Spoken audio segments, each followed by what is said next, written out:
It was only in this one place, because this practice of eating your mother's brain was only in one place in the whole of PNG. So this area where we put your lights into, it's quite a long way off the road, 3.5 hours, and the people there, a lot of the older people had obviously been to like a Kapa or somewhere, but not even Goroka. They really hadn't been around to Goroka even. So our guys went in there, they put the lights up, and this was the first time that many of the older people in this village had seen lights. They'd never seen an electric light before. So even in a Kapa, because the Kapa isn't connected to the grid, so it'd all be generators or something, but they didn't make the connection.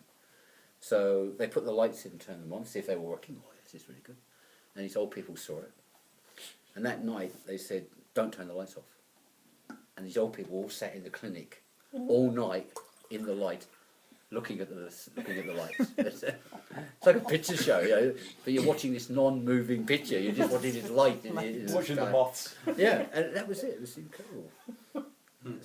So we still get those sorts of extremes. That doesn't happen everywhere, but that's an extreme, and that's Kuru, Mount Kuru.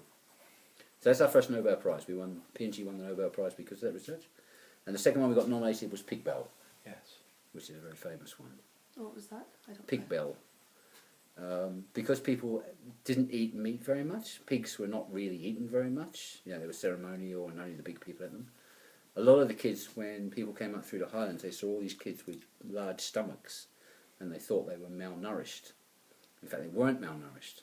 In fact, it was the reverse. When they did eat any sort of meat, whether it was a bird or whatever, the acid produced in your stomach that breaks down the meat was very poorly developed. And so that acid wasn't being made. So the meat was actually physically rotting in your stomach. Oh, no. And it would blow your stomach up. The gases, the rotten meat, blew your stomach up. It's called pig bell.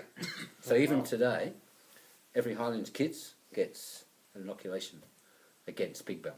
So this inoculation somehow generates the production of these acids in your stomach. So that was nominated for a Nobel Prize. Because it saved lots of Highlands kids. Yeah. So twice, we've been nominated twice. And one won. So a friend of ours was, a friend of me and Miriam, he was the head researcher on the Pig Bell research. Michael Alpers, he was the head of the PNG Institute of Medical Research for many, many years. And he was the main person on the Pig Bell stuff. So,